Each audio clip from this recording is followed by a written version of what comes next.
তো তোমাৰ নামটো কি আছিলে? মোৰ নাম শ্বৰিফুল ইছলাম। শ্বৰিফুল ইছলাম। হয় ছাৰ। তো তুমি একচুৱেলি BDMৰ ট্ৰেইনিং ল'ব আহিছা। হয় ছাৰ।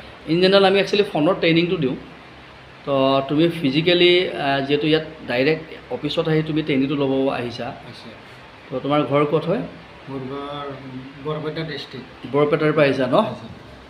তো এইটো কাৰণে মই যথেষ্ট আপ্লুত হৈছোঁ আৰু লগতে মই বহুত ইমপ্ৰেছ হৈছোঁ যে BDM পষ্টটোৰ কাৰণে তুমি বহুতখিনি কমিটেড, বহুত এগ্ৰেছিভ আৰু ভালকৈ তুমি অফিচত আহি তুমি ট্ৰেইনিংটো ল'ব বিচাৰিছা। যোৱাকালি আহিছা ইমান গৰমত, অ'কে? হয় ছাৰ। তো লগতে দুদিন আজি লগাই 2 days হৈ গ'ল তোমাৰ ট্ৰেইনিং। হয় ছাৰ। তো আশা কৰিছোঁ তুমি যিখিনি কষ্ট কৰিছা আৰু কালি বহুত কষ্টত তুমি কালি ৰাতি থাকিবলগীয়া হ'ল জেগাত। হয় ছাৰ। তো যিটো তোমাৰ ডেডিকেশ্যন, যিটো তোমাৰ এনাৰ্জি লেভেল, ঠিক আছে, হয় ছাৰ।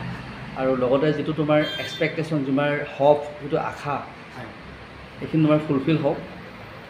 আৰু লগতে বাকী যিসকল আমাৰ কেণ্ডিডেট আছে তেওঁলোকেও আচলতে আমি BDM পষ্টৰ যিটো ট্ৰেইনিং হয়, এই ট্ৰেইনিংটো আমি BDM পষ্টৰ যিটো ট্ৰেইনিং হয়, এই ট্ৰেইনিংটো আমি আচলতে ফোনত দিওঁ, কনফাৰেঞ্চ কলত দিওঁ। আচ্ছা আচ্ছা।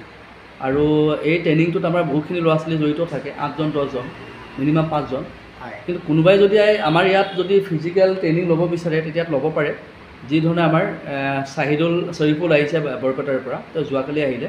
তো আজি 2 days ট্ৰেইনিং হয়। ট্ৰেইনিংটো আমি 4 days মানৰ ট্ৰেইনিং কৰোঁ। তো 4 days আমি বহুতখিনি বস্তু ফিজিকেলি বহুত বস্তু শিকাব পাৰোঁ, যিটো কনফাৰেঞ্চ কলত আমাৰ শিকোৱা সম্ভৱ নহয়। আচ্ছা। তো ফিজিকেল ট্ৰেইনিংটো ল'ব পাৰিলে যথেষ্ট ভাল। ইয়াত বহুতখিনি হেণ্ড হোল্ডিং ছাপৰ্ট দিব পৰা যায়। তো বাকী কেণ্ডিডেটসকলৰ কাৰণে মই মেছেজটো পাছ কৰিছোঁ।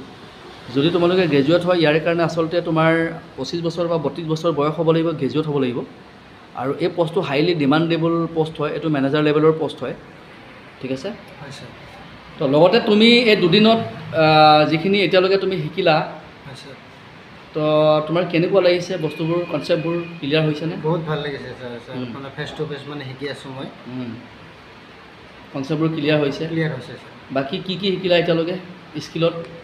চোৱাচোন কি শিকোৱা হ'ল।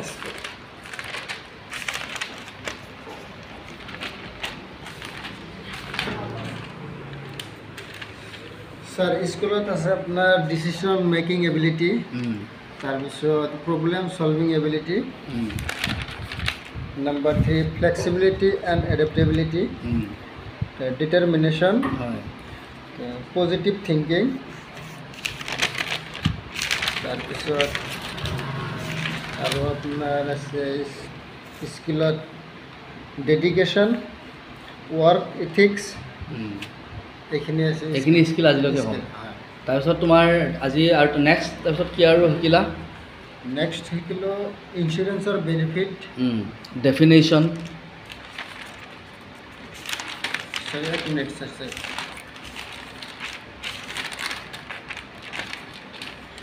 ডেফিনেশ্যন অফ ইঞ্চুৰেঞ্চ, তাৰপিছত বেনিফিট অফ ইঞ্চুৰেঞ্চ, হয়, এইকেইটা বস্তু। তাৰপিছত আপোনাৰ এছেট ক্ৰিয়েশ্যন।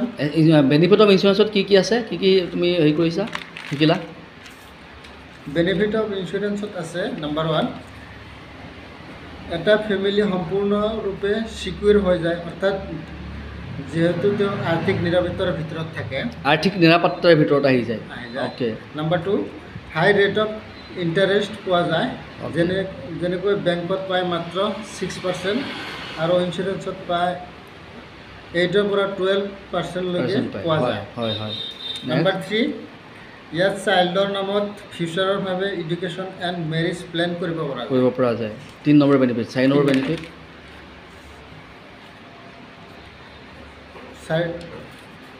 4 নম্বৰ বেনিফিটটো এছেট ক্ৰিয়েশ্যন।